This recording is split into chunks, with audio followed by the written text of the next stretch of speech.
네, 사무총장님 안녕하세요. 네, 안녕하십니까. 네, KWMA 한국세계선교협의회 명실공히 한국을 대표하는 선교협의체다 이렇게 좀 이야기를 할 수 있겠는데요. 네. 중책을 감당하고 계십니다. 네, 감사합니다. 특별히 6월에도 큰 선교대회를 앞두고 계시죠? 네, 이번에 6월 18일부터 21일까지 네. 세계 선교 대회가 있고요. 그리고 제7차 선교 전략 회의가 있습니다. 부산 수영로교회에서 있게 됩니다. 네, 부산 수영로교회 일단 장소부터 굉장히 특별합니다. 특별한 이유가 담겨 있나요? 그동안에는 이제 선교 대회라든지 뭐 선교에 관한 이제 그런 집회들이 다 수도권에서만 있어 왔습니다. 근데 이번에는 우리 한국교회 선교를 지방부터 또 확산시키기 위해서 이번에 이제 수영로교회에서 상징적으로 또 부산에서 시작을 하게 됐습니다. 부산은 사실은 우리 한국에 온 선교사님 헨리 데이비스라고 하는 선교사님이 거기서 참 소천을 하시게 됐고 첫 번째 아주 중요한 그런 선교의 시작점이라고 할 수가 있습니다. 네, 뭔가 한국 선교의 중요한 또 계기가 되지 않을까 관심이 좀 모아지고 있는 것 같은데요. 우리가 선교 대회 면면을 좀 살펴볼 필요가 있을 것 같습니다. 네. 사무총장 이번에 또 참석하는 분들 면면이 굉장히 또 주목을 받고 있어요. 한국교회 성도들에게도 친숙한 분들 많이 오시죠? 네. 우리 뭐 한국 교회에 많이 알려지기도 한 그 YM 창설자 로렌 커닝햄 목사님이라든지 또 OMSC의 대표로 오랫동안 섬기셨던 조나단 봉크 박사님이라든지 이런 이제 해외에 또 우리 랄프 윈터 박사님의 후임으로 US 센터를 섬겨주신 그렉 파슨스라든지 뭐 이런 이제 해외 대표들도 오시지만 또 우리 한국의 우리 선교사님들 또 선교 대표들이 많이 참석을 하십니다. 네, 주요 의제를 좀 짚어보고 가야 될 것 같은데요. 가장 중요하게 논의되는 부분 몇 개만 좀 공개해 주시죠. 네, 이번에 주제가 함께 그날까지 4차 산업혁명 시대의 주 예수 그리스도입니다. 그러니까 우리가 어떻게 이 마지막 모든 족속에게 복음이 전파될 때까지 주님이 다시 오시는 그 재림의 시기까지 함께 할 것인가. 또 한국교회가 선교사뿐만 아니라 우리 선교사를 파송하고 함께 해온 교회의 목회자들과 또 평신도 지도자들이 함께 모이는 귀한 이제 선교대회를 지금 준비하고 있습니다.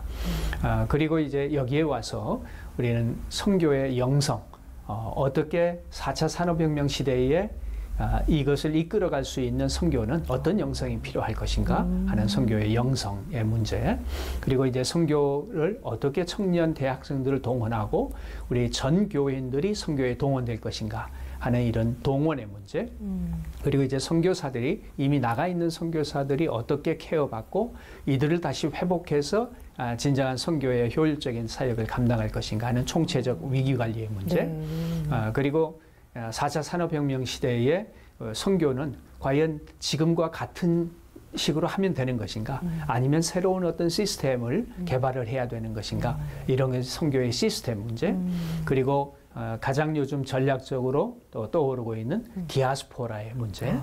우리 선교는 지금 우리 한국 사람이 해외로 나간 그런 해외 동포만 해도 750만 명이 넘어갔고요. 그렇죠. 네, 그리고 해외에서 우리 한국에 들어온 사람만 해도 지금 230만 명이 됩니다. 이런 디아스포라의 문제, 또 난민들의 문제, 이런 것들이 아주 중요한 이제 선교의 전략의 이슈가 됩니다. 그리고 우리가 가장 뜨겁게 지금 가까이 다가서고 있는 통일과 그 이후의 문제, 우리는 어떻게 통일을 준비하고 그 이후에 우리 통일된 한국은 과연 무엇을 위해서 통일이 돼야 할 것이며 어떻게 나갈 것인가 하는 이런 주제들이 이제 다루어지고요. 그리고 20개 영역의 전략 회의가 있고 20개의 권역별 전략 회의가 지속될 것입니다. 뭐 선교의 알파와 오메가를 다 지금 다루고자 하는 욕심을 많이 투영하신 것 같습니다. 이제 아무래도 저희가 12년 만에 지금 선교 대회를 하게 되고 또 4년 만에 이제 선교 전략 회의를 하기 때문에 선교 전략 회의에서는 그동안 논의되어 왔던 것들이 어떻게 실행이 되고 있고 또 앞으로 그러면 10년을 어떤 식으로 준비를 할 것인가 하는 것을 다루게 되고요. 아무래도 이제 한국교회 전체의 선교 운동을 우리가 KWMA에서 우리 한국 세계 선교협의회에서는 네. 주제로 다뤄야 되기 때문에 이렇게 다양한 주제들을 다룰 수밖에 없는 그런 모임입니다. 인도나 중국과 같은 국가의 경우에는 최근 뭐 추방된 선교사님들 소식이나 네. 또 비자 문제로 여전히 안에 계시지만 어려움을 겪고 계신 선교사님들 이야기들이 굉장히 많이 들려오고 있습니다. 네. 이에 대한 전략이라고 할까요? 대응 방법 좀 갖고 계세요? 너무 어려운 질문하시면 제가 답을 하기 어려운데 네. 제가 좀 시진핑 주석도 좀 만나야 될 것 같고 네. 시진핑 근데 거기에서는 사실 공식적으로 네. 한국 선교사를 받아준 적이 없었어요. 지금까지 뭐 공식으로 해서 선교사 비자를 내준 적도 없었고요. 네. 인도도 마찬가지입니다. 인도도 외국인이 들어와서 선교를 할 수 있도록 허락해 준 나라가 아니었습니다. 네. 그럼에도 불구하고 뭐 우리가 많은 선교사들이 중국에 나가 있었고 그렇죠. 그동안 활동을 해왔던 것은 그 나라에서 자기네 사정을 보고 개방 개혁을 내세우면서 종교의 자유가 있다 하는 것을 뭐 보여주기 위해서 해왔던 것이고요. 네. 인도 같은 데도 마찬가지입니다. 그런데 최근에는 이제 자기들의 정책의 변화 그리고 어느 정도 이 기독교가 사회에 큰 영향을 끼치려고 하는 것 같은 그런 것에 대해서 뭐 두려움이라고 할까요? 이런 것도 작용을 한다고 보여집니다. 그렇기 때문에 그동안에는 저희들이 어떤 면에서는 이제 허용된 한도에서 사역을 좀 자유롭게 해왔다면 네. 이제는 허용되지 않는 그런 환경에서 이제 할 수 있는 이런 좀 창의적인 방법들을 많이 모색하려고 애를 네. 쓰고 있습니다. 그리고 이제 추방된 선교사님들, 네. 저희들은 순환 배치라고 지금 그렇게 주제를 얘기하고 있는데 네. 이러한 선교사님들이 잘 준비된 선교사님들이고 또 그동안 정말 충성스럽게 일을 해오신 선교사님들이 지속적으로 일을 할 수 있도록 다른 타 지역으로 사역지를 변경하는 것에 대해서 네. 저희들이 많이 연구하고 또 노력을 하고 있습니다. 네. 네. 북한 선교 관련된 단체들 움직임 동향 어떻습니까?